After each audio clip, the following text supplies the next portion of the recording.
மேட்டா ரூம்ராத் என்ற பெயரை கேள்விப்பட்டதுண்டா? அவர் யார் என்று தெரியுமா என இன்றைய தலைமுறையினரை கேட்டால் உதட்டை பிதுக்குவார்கள்.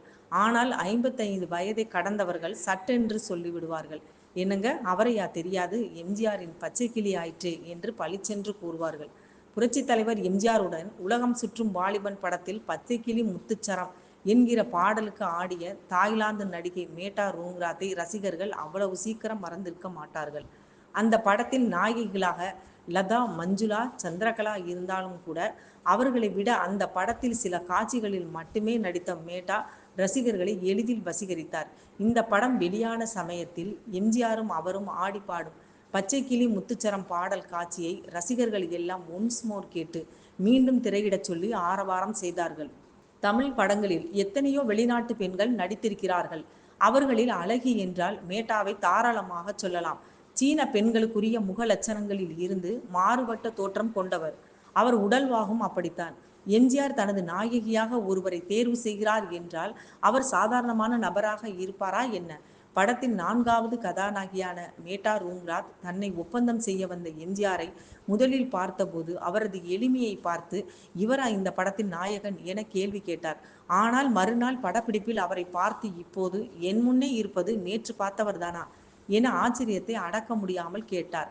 மேட்டாவை எம்ஜிஆர் சந்திக்கும் இடம் தாய்லாந்து நாட்டின் தலைநகரமான பாங்காங்கில் உள்ள மிதக்கும் சந்தையில்தான். தலைநகரில் இருந்து 2 கிலோமீட்டர் தொலைவில் உள்ள கடற்கரையில் இந்த சந்தை உள்ளது. ஆங்கிலேயர் விரும்பி செல்லும் இடங்களில் இதுவும் ஒன்று. உலகம் சுற்றும் வாலிபன் படத்தில் மேட்டா அறிமுகமாவது இந்த சந்தையில்தான். அவர் மீன் விற்பவராக அறிமுகமாவார். எம்ஜிஆரும் நாகேஷும் சும்சாயி என்ற நபரை தேடி வரும்போது இந்த சந்தைக்கு வருவார்கள்.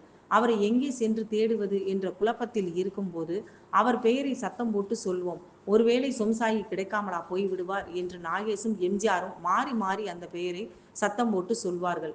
அந்த சத்தம் கேட்டு தூரத்தில் மீன் விற்பனை செய்து கொண்டிருக்கும் மேட்டா திரும்பி பார்ப்பார். உலகம் சுற்றும் வாலிபன் முதல் முறையாக பார்த்தவர்களுக்கு மேட்டாவின் அந்த முதல் அறிமுகமே பரவசமாக இருக்கும். அப்படி ஒரு உணர்வை எம்ஜிஆர் ஏற்படுத்தி இருப்பார். எம்ஜிஆரும் நாகேஷும் அப்படி கூப்பிட்டதும் மேட்டா தன்னுடைய படகை ஸ்டைலாக திருப்பி கொண்டு அவர்கள் அருகில் வந்து சீன மொழியில் அவர்களிடம் மீன் வேண்டுமா என்று மீன்களை தூக்கி காண்பிப்பார். அப்போது எம்ஜிஆர், நாங்கள் மீன் வாங்க வரவில்லை, சொம்சாயை தெரியுமா உனக்கு என்று தமிழிலே கேட்பார்.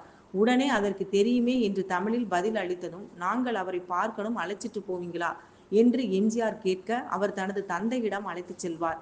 அவர்தான் இவர்கள் தேடி வந்த அந்த சொம்சாயி கதாபாத்திரம். வந்தவர்களை வரவேற்று முதலில் சாப்பிடுங்க, அப்புறம்தான் மற்றதெல்லாம் என்று கூறி சாப்பிட வைப்பார் சொம்சாயி.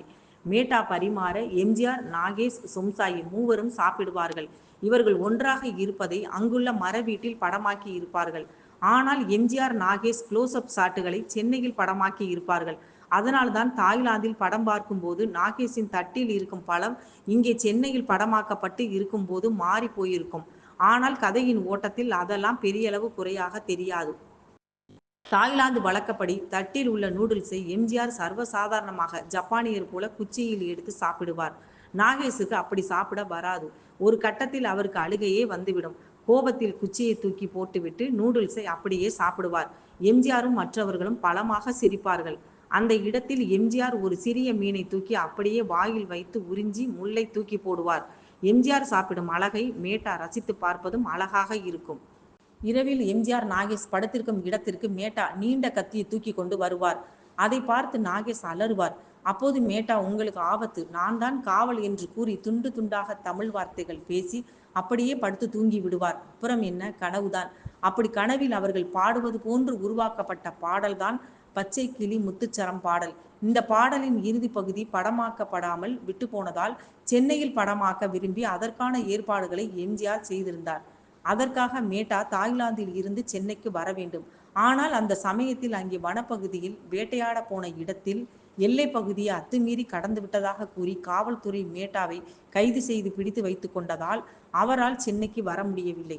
இதன் காரணமாக இங்குள்ள மேட்டா சாயலில் உள்ள சீன பெண் ஒருவரை டூப்பாக பயன்படுத்தி எம்ஜிஆரும் மேட்டாவும் சரித்திர உடையில் ஆடி பாடுவதாக படமாக்கி தாய்லாந்தில் ஏற்கனவே படமாக்கப்பட்ட அரண்மனை கட்டடங்களை பின்னணியாக்கி அந்த பாடலை ஒரு வழியாக முடித்து விட்டார்கள்.